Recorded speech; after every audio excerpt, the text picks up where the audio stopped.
Finally, after waiting some time, it's now dropped, it's gone live, the link is now available. And some of you may be wondering what's it all about to do with the Dylan Rounds case.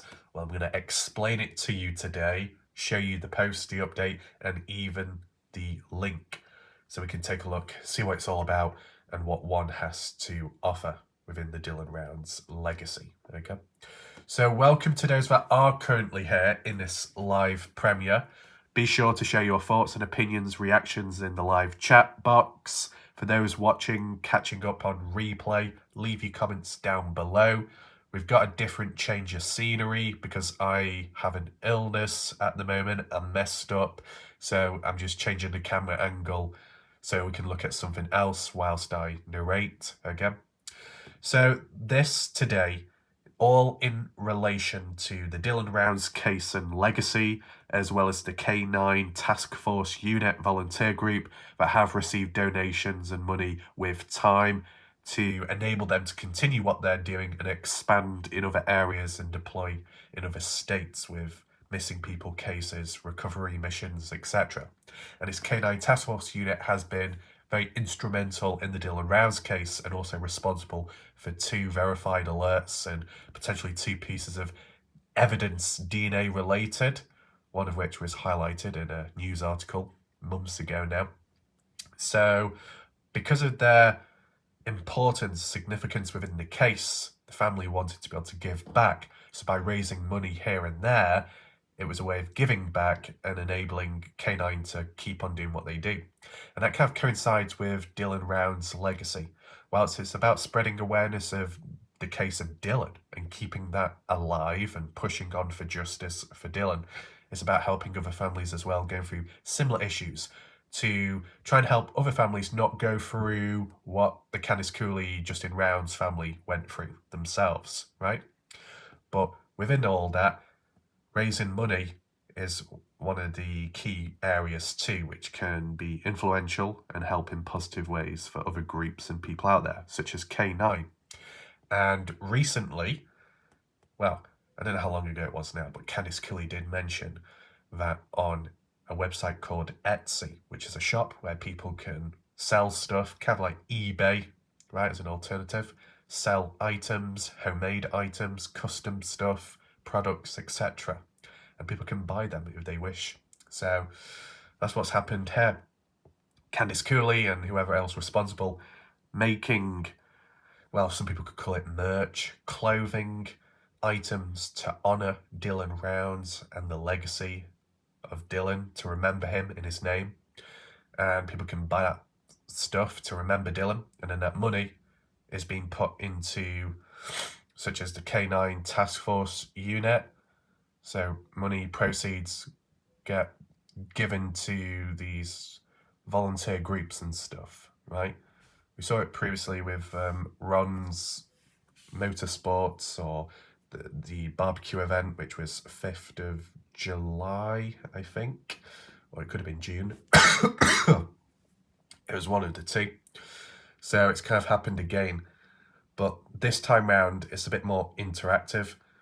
People can have a part of Dylan with them by purchasing these items from the store. So if anyone is interested in this, I will provide a link down below in the comments section. If you just want to check the website out, just out of interest, you can do that. Links will be down below.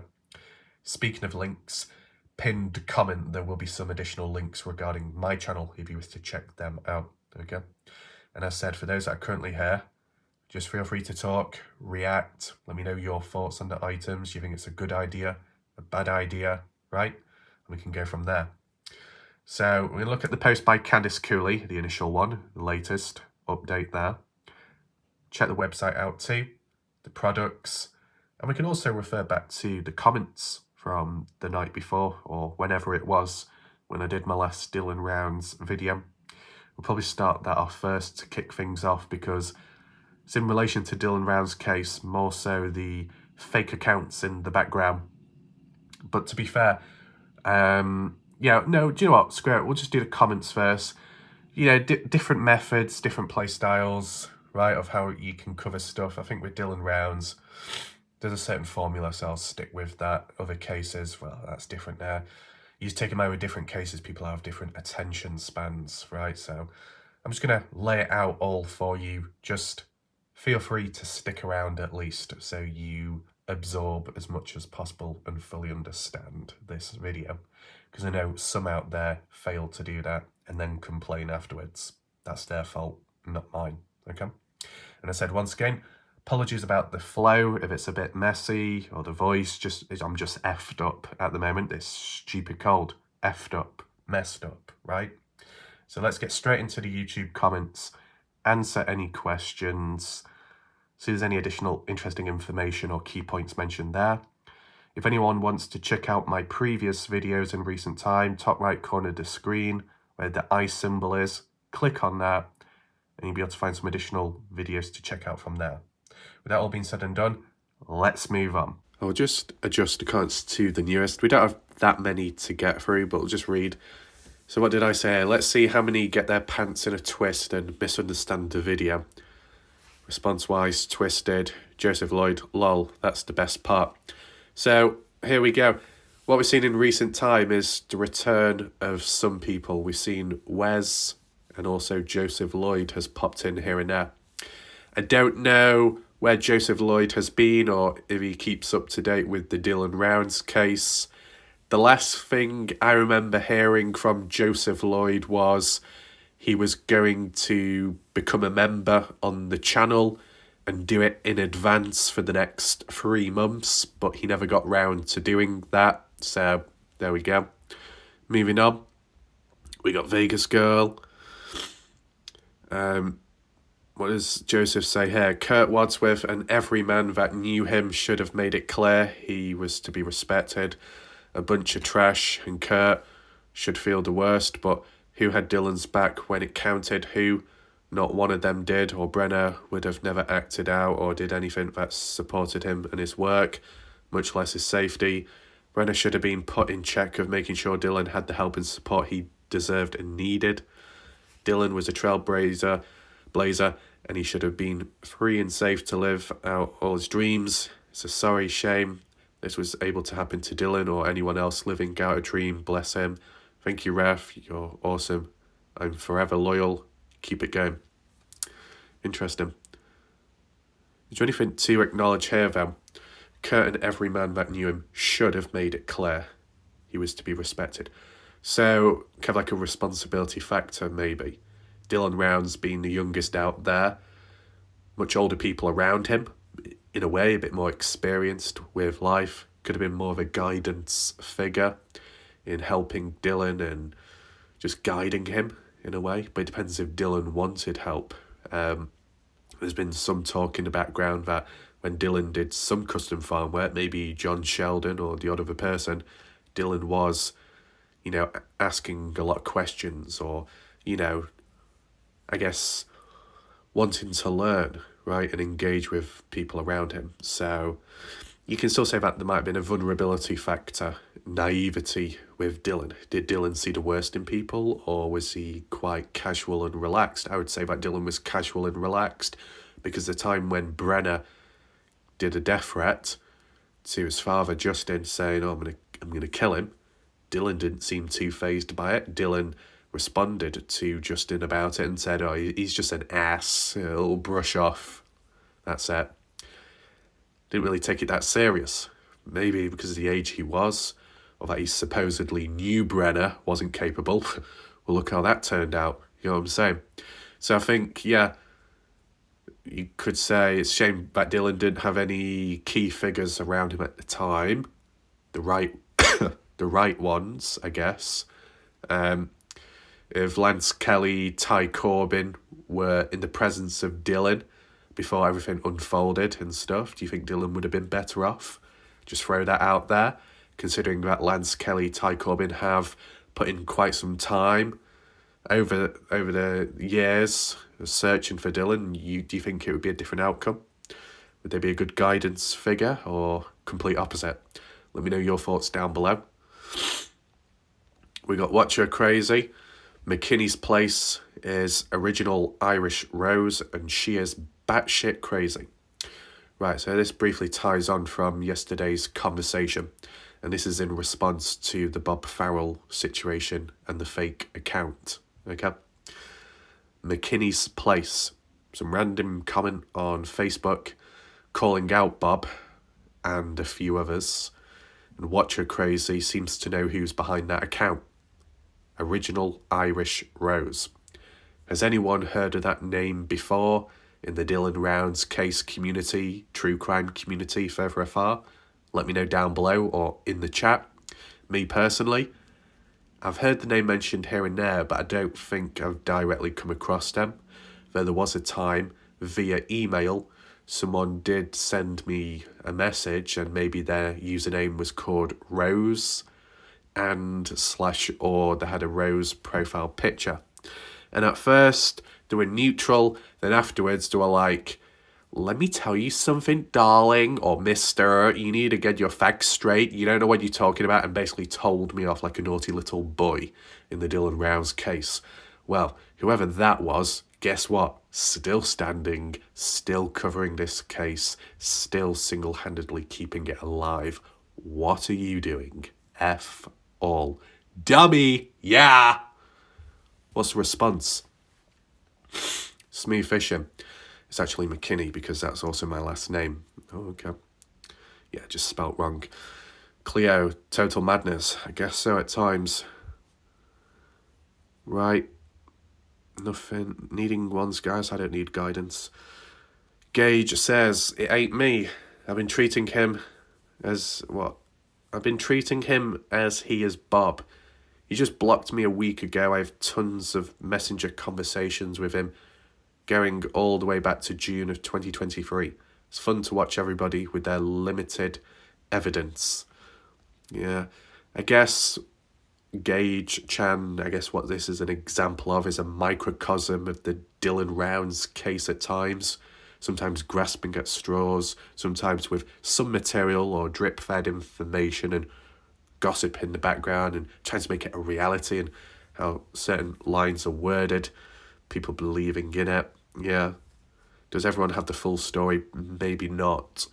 And even if the perpetrator was found, what about the deep reasons and motives? Do people really know that? Not really.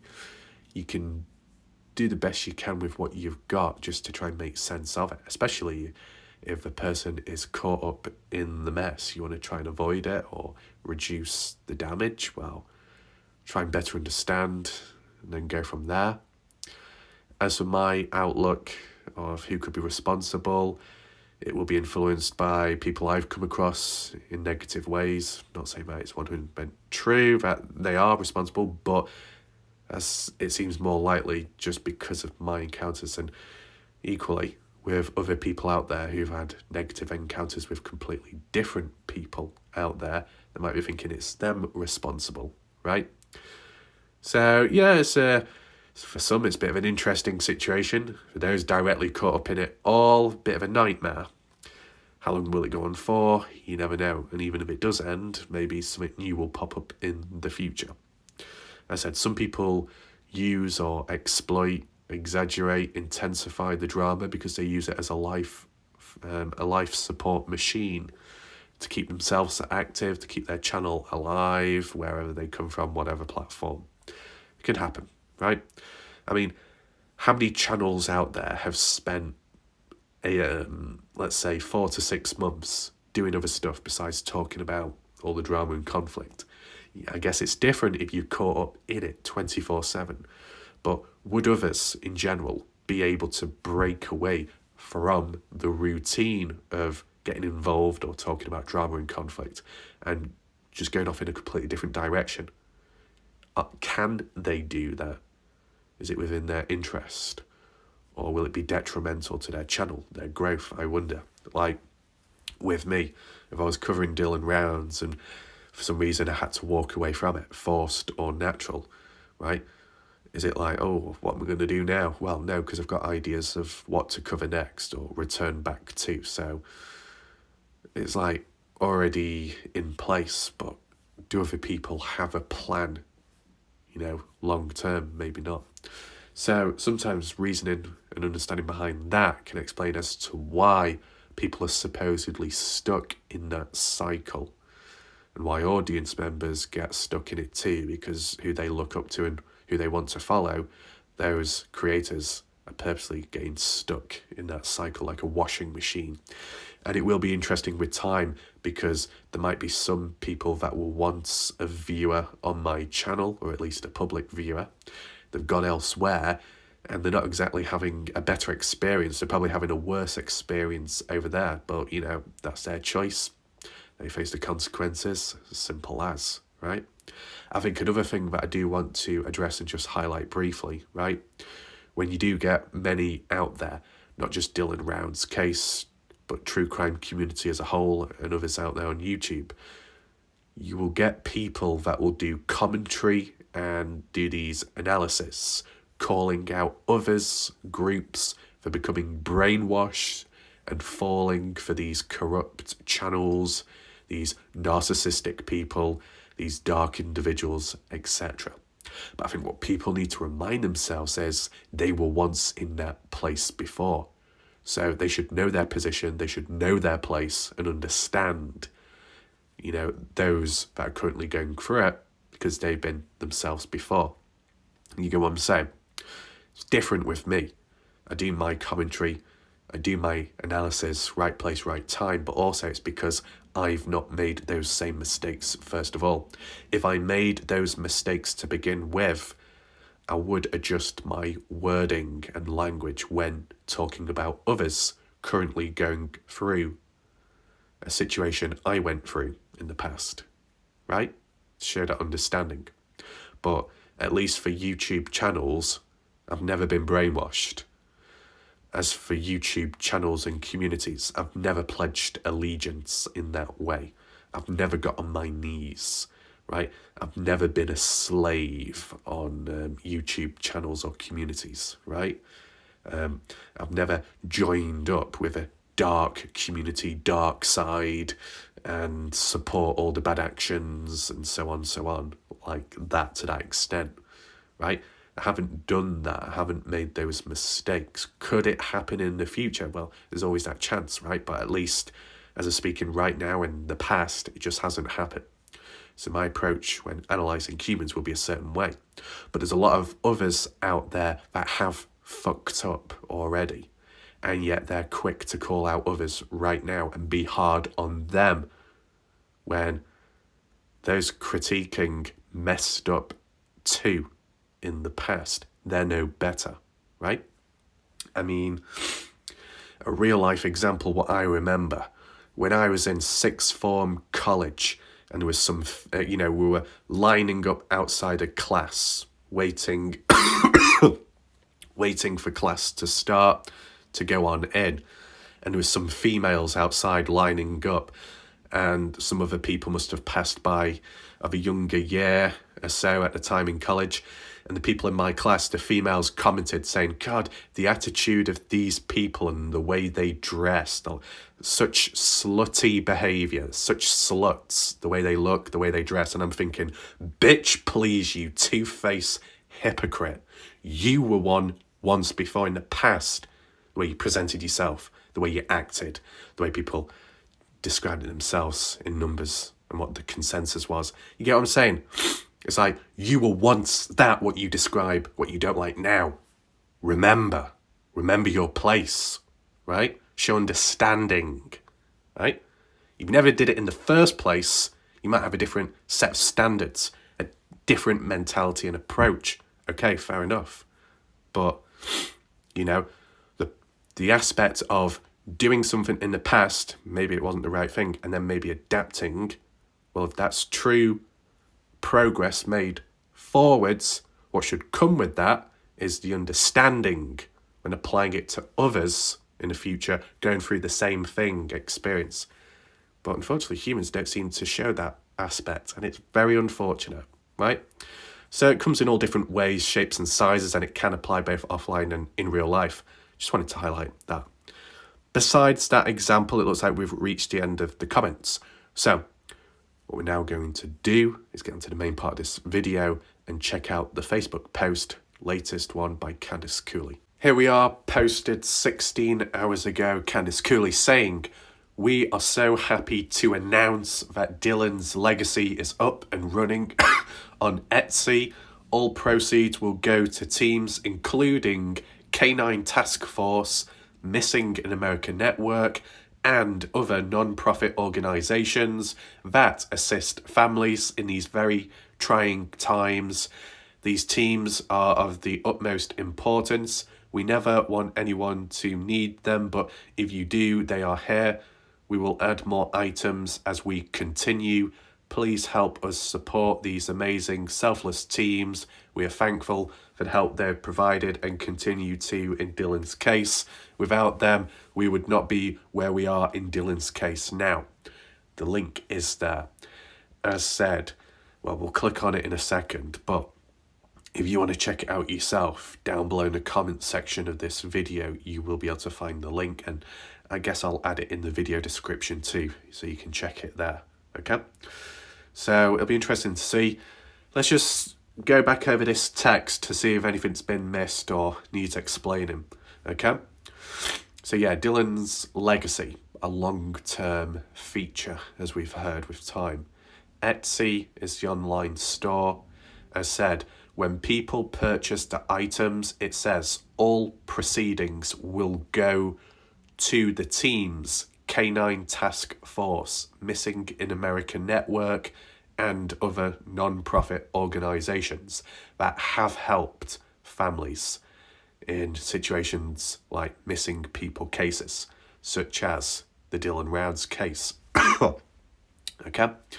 And we've already heard of the Canine Task Force cadaver dogs.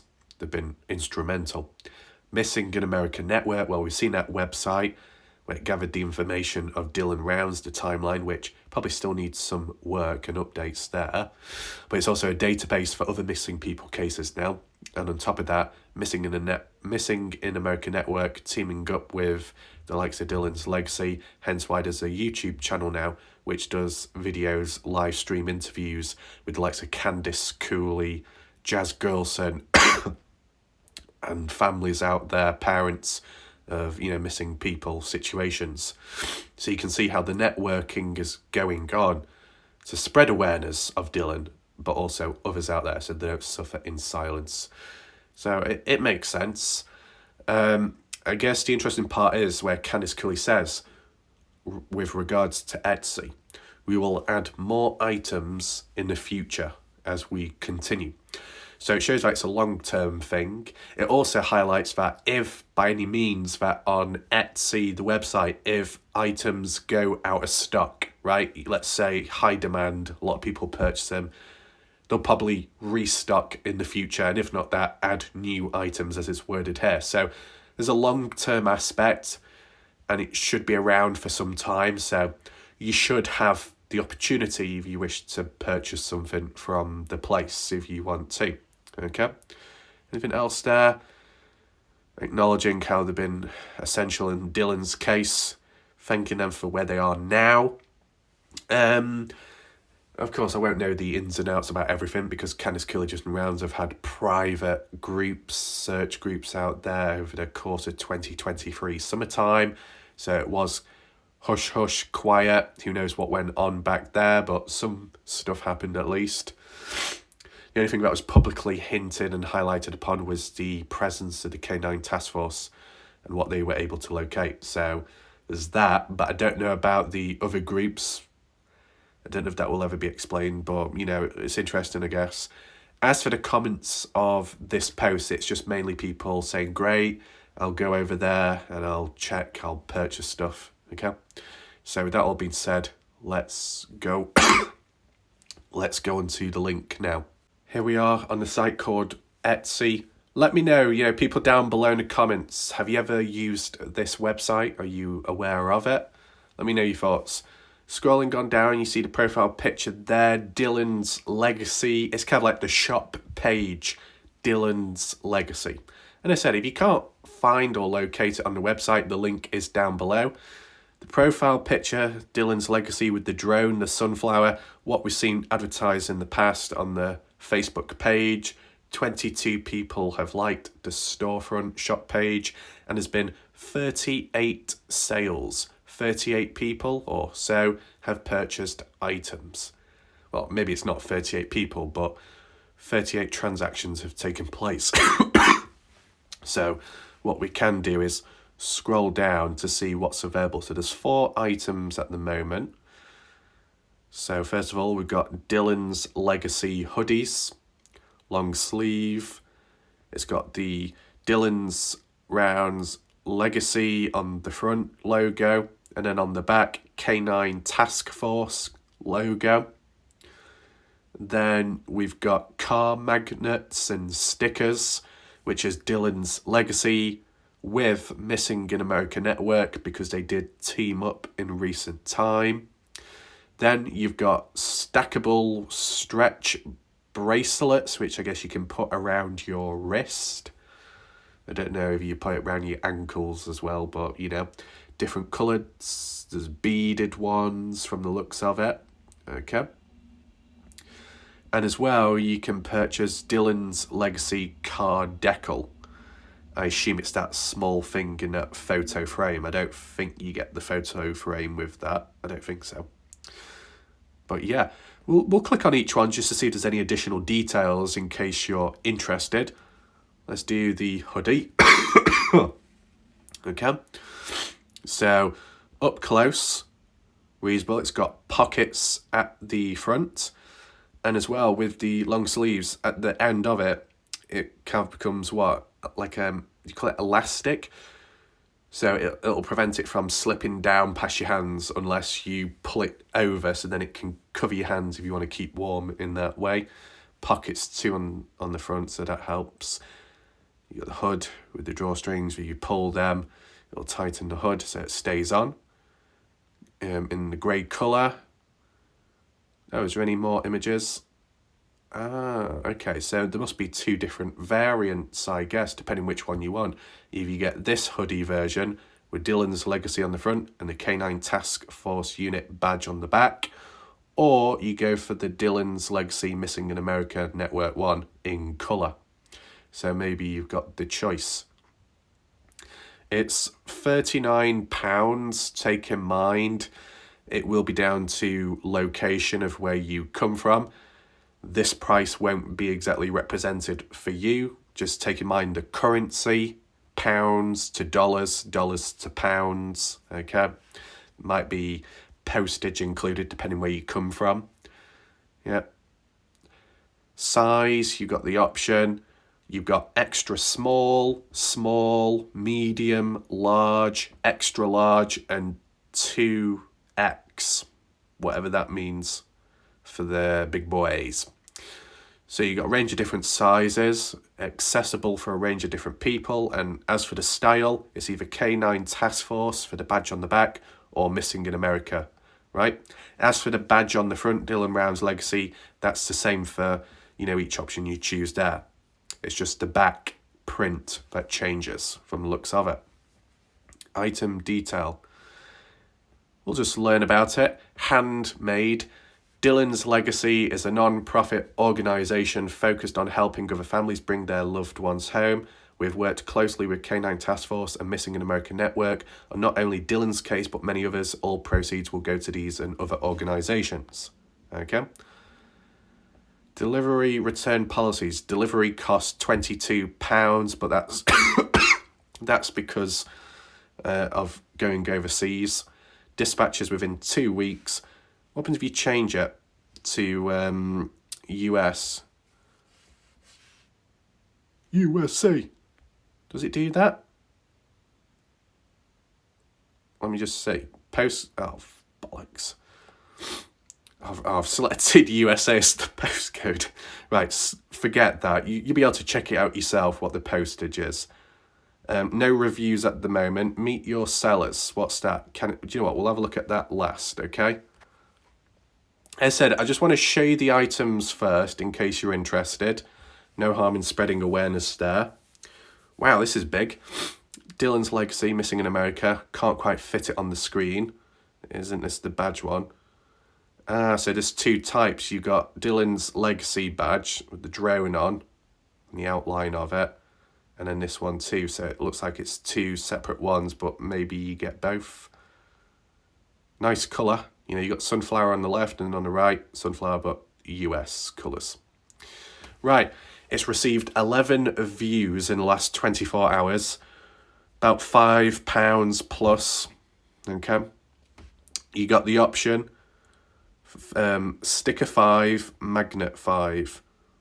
Right, okay. So I guess either you just buy it as stickers, and maybe you get 5 of them. That's what it means, sticker 5, and it costs about £5. Or if you want it, if you want it as a magnet alternative, so it's more reliable and sturdy, it will cost you about £14. Okay. Does it say anything about details? Missing an American. Magnets and stickers will be 5 round. This organisation is helping spread awareness. When your loved ones go missing, they help with flyers and networking what you need. Proceeds will help them continue to do what they do for people like Dylan. Dylan's legacy stickers will be 4x4 and proceeds will go to the same place. Right, I might be wrong, but it seems like for each product, it's in the name of honouring a certain support out there that's helped and assisted in the Dylan Rounds case, with this one being missing in an American network, the magnets and the stickers. And it says the organisation specifically has been helping with spreading awareness when someone goes missing, such as the database, the website, and also distributing flyers, posters. Okay? Disclaimer, loose, strong / high-powered magnets may cause severe injury and even death if swallowed. Okay, don't swallow magnets. Dale, that includes you. Laura, keep the magnets and stickers away from Dale's mouth. He can't be trusted. Moving on. Oh, God. It flings me about, doesn't it? Dylan's legacy is currently not selling on Etsy. Of course so. We're here. No, you're not. Get back onto the items. Stop messing about. Have we encountered a catastrophic error? Well, it seems like it, doesn't it? What happens if we go on this site instead? There we go, we fixed it. Right, so upon doing that, I'm actually on the US version, so you actually see, you know, the cost of it, what it would appear for you. What does CA mean? California or something? Oh no, it's Canada. Oh, shit. Well, scrap that. It's Canada instead. Close enough. Did we have a complete look at that? Just close that down. There we go. Just make it easier. Sidus item and shop are currently unavailable. I wonder what's going on here. Looks like something has glitched out. Well, upon trying, refreshing, loading up a new tab page, I wasn't able to get the site, well, the seller, the shop, back up, which isn't exactly great, but it might be different later.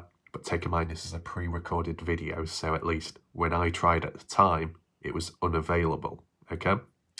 Now, I don't know if it's a coincidence, me with my illness, and then I go onto a website, have I infected it? Probably not.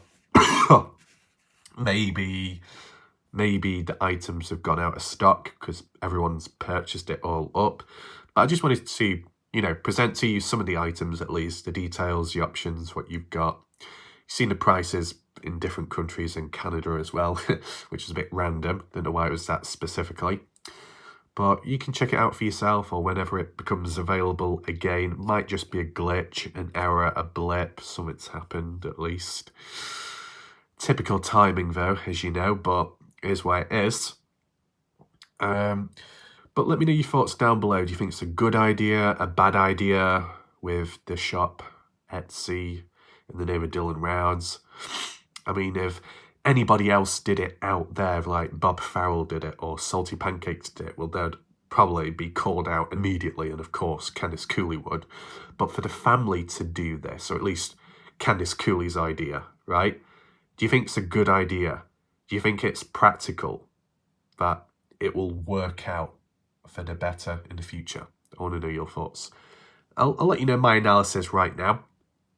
I think, despite all the, the supposed money issues way back in the past, right? At least with the Dylan Rounds case, how money has supposedly been handled, with the history of raising money previously, like with the Ron's Super Sports Tyre Show barbecue cook-off event and all of that.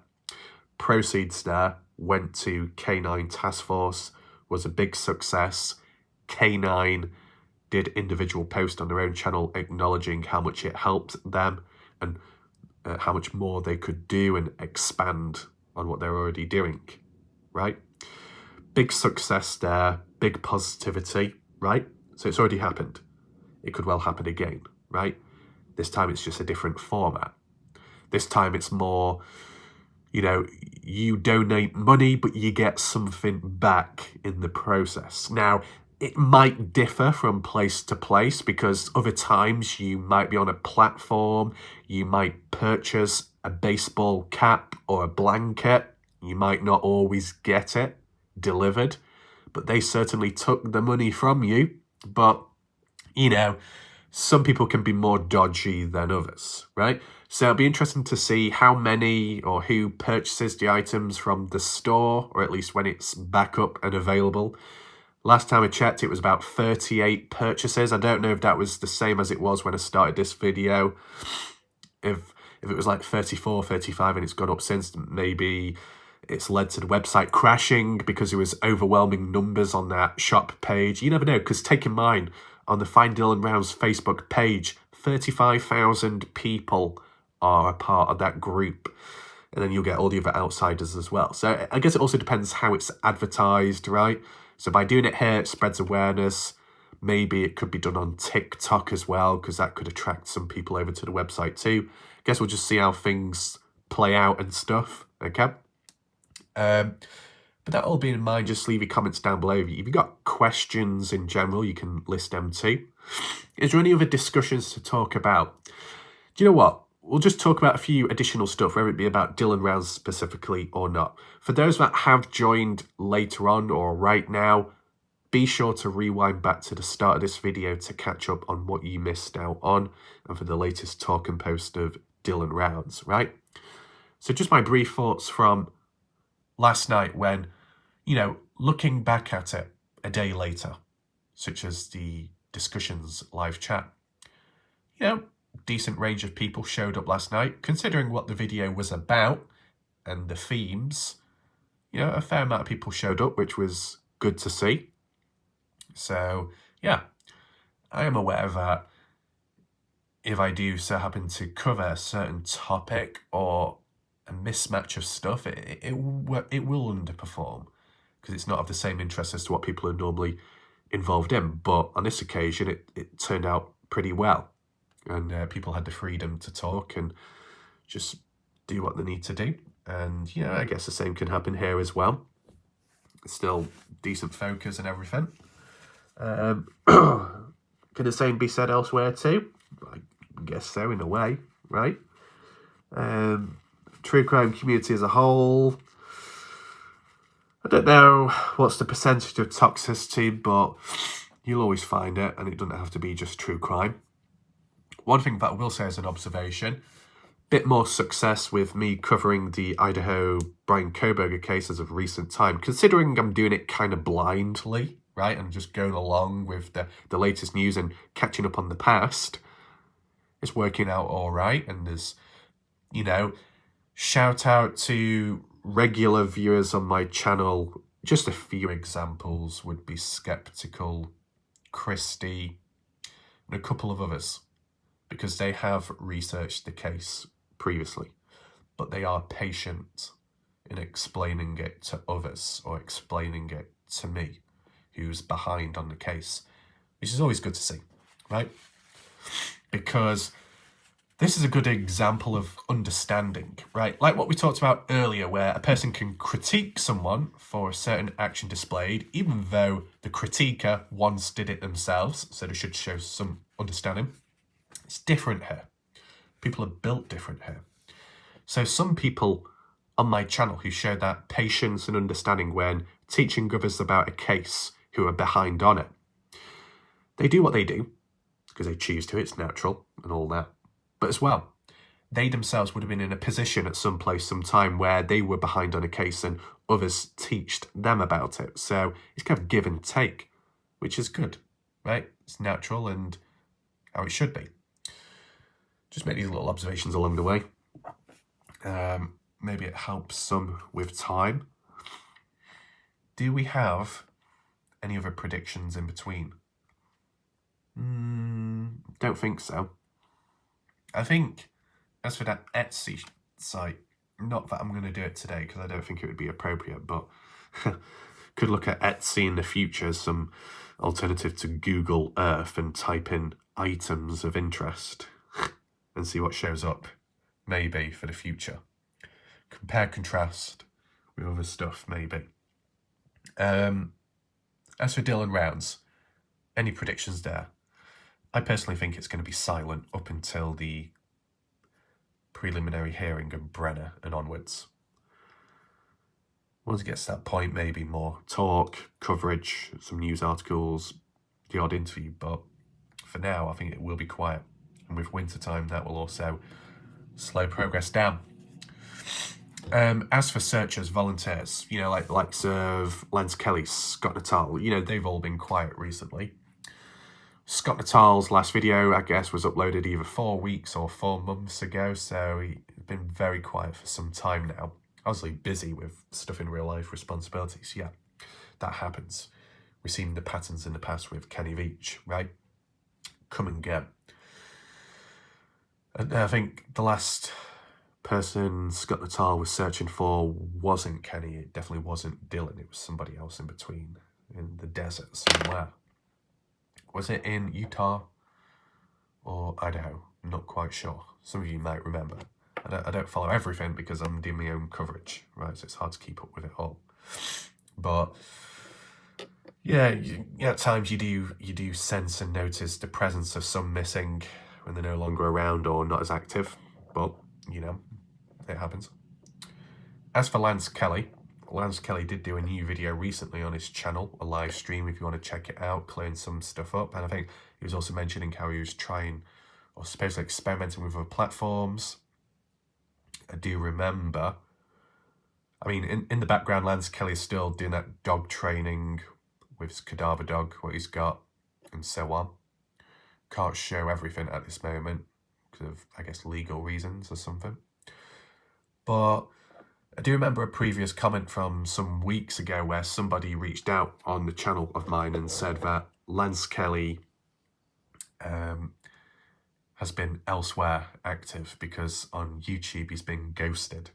YouTube have ghosted him, blacklisted him, right? Why? Don't know. To be honest, I know people call Lance Kelly out for being a scammer and this and that, for him participating in this and that, or supposedly setting that up and raising money but benefiting. That's what people have claimed. But in terms of actual content in his YouTube videos, I wouldn't say they've gone against TOS. He swears less than me. Sometimes he might not, I'd probably come out with more unpopular opinions at times than him and stuff. You get what I'm saying? So I don't know why Lance Kelly would be blacklisted by YouTube when, if you had a quick glance at Lance Kelly's channel, you would see that he's out searching for missing people, volunteering in a sense, which would be considered a positive act in this world. So to be silenced for doing stuff like that seems a bit odd. Now, when it comes to Sean Horlacher, Jeff Clark, who have also gone out hiking and volunteering, searching for either a mystery or the mystery of the person that's gone missing out in the desert, in other locations, different cases, right? Some of those people, like Sean, Jeff, have been silenced in different ways through YouTube messing up, playing about. Why is there a pattern there? Well, more so with Kenny Veach case, specifically. Why it involves possible military government cover-up, right? Higher-ups, authority figures involved possibly, or at least the land and environment associated with those people of power, right? If Kenny is within the presence of it and people are with time making it a hotspot, it could become a problem, not a thing of interest. So it could lead to some form of repression, suppression. And people have been on the receiving end of it and have suffered because of it, such as some YouTubers. It happens, it's messy, it can be unfair. With Lance Kelly, though, the Dylan Rouse case, okay, some associations with the police being corrupt, supposedly, as some label and suggest, but besides that, it's a situation of, it's another missing person case, on this occasion, a true crime-related one, murder situation, homicide. So it's bad, it's still an important case, but I wouldn't say it warrants YouTube stepping in, silencing anyone that covers the case, right? But whilst, and I'll tie it in with my own experience, okay? If Lance Kelly thinks that he's not getting the same reach or attention on his own videos on YouTube, whereas in the past he might have got 10 to 20 to 100,000 plus views on his search videos, and nowadays he's only getting 1,000 to 4,000 views. Massive drop off. But that's not a failure on his behalf. It's just simply popularity contest changing in cases. Not as many people are interested in Dylan Rounds anymore. And that's a fact. Statistically, it's proven across all boards, all channels, with the exception of a big YouTube channel with a consistent big audience ends up covering the case as a one-off video, right? Or a little update in between. Excluding that, as for the regulars that have done coverage on the case, it doesn't perform how it did in the past. People have moved on since, right? That's just being realistic, okay? I've experienced it myself. When I was covering the Dylan Rounds case back in 2022 and maybe early 2023, there was like 40, 50 plus people watching live often, up to 100 plus here and there. Good to see. It was active, range of different people, right? And many others watching in the background and on catch up. I could get about 1,000 to 2,000 to 3,000 views per video at the time, and I was stepping away from the Kenny Veach case, moved on to Dylan Rounds. So people tagged along as well, but also brought in a new wave and community of people. And I'd say, regardless, at the end of the day, whether I have been attacked or not, labelled, slandered, all this and that, as bad as it is, who came along with it and supported the channel, I guess it was worth it in the end, because the people still watching right now, that has outweighed the negatives from the other dodgy stuff that's gone on. But in general, the Dylan Rounds case just isn't as popular now. So it's not like a matter of failure, it's just not as popular. So Lance Kelly could stick around on YouTube, but he'd just have to cover a different case, like maybe Susan Powell, etc., right? Unfortunately, some cases have an expiry date, even if it becomes a cold case and is, still a mystery. Just depends what direction people move in, right? You saw it with the Kylie Rodney case, saw it with the Idaho 4 case, how people moved over there. You saw it with that, was it Mexican or something? That guy that escaped to prison and he was on the run, hiding in cornfields and stuff. You had JLR out there. You had Guidance, Miss T doing her live streams. It was a hot topic at the time. Miss T got like 10,000 views on one of her live stream videos or so. So you can tell it was a big success. Hard hitting at the time. Am I the type of person that just moves on to the latest trend and stuff? No. I mean, when it comes to YouTube, being honest, when YouTube recommends me advice on what I should do next by following trends, do you know what it consists of? Let me tell you.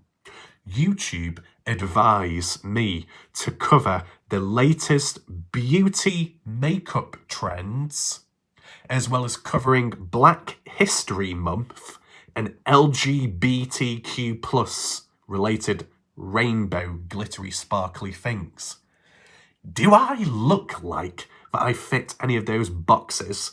I don't think so, okay? I know some people think I've got a wig on or something, but I'm not going to put makeup on. I'm not going to wave a flag about and then put my hand on my chest and say, "We, the people, approve of this message." No. What I'm being recommended is politically correct bullshit, right? But if we're tying it back to actual cases, right? You've got a niche, a certain theme of videos. Mine is mysteries, cases, true crime and stuff. Okay. Why not just cover the latest thing there? Well, simply because it doesn't always work as well. It's like with the alien stuff. When it came to those little alien figures in those cases, boxes, which came from Peru and brought over to the US, or New Mexico at least, and then they did the presentation, they showed footage of it, we looked at the articles, etc. I covered it at the time when it was a hot subject. I got F all in views. Not many people could be bothered watching. More so, the general public of people that don't watch my channel, right? Most of those people out there, as for the impression click-through rate, they couldn't be arsed clicking on my video, right? So it goes to show that by following the latest trends, it doesn't always work. Try to focus on covering stuff you're more interested in so you can do a better job at it and do it for a longer period of time.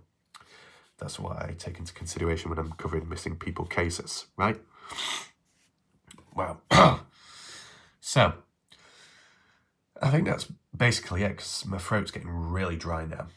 And my back as well is aching. So I think I'll leave it there for now.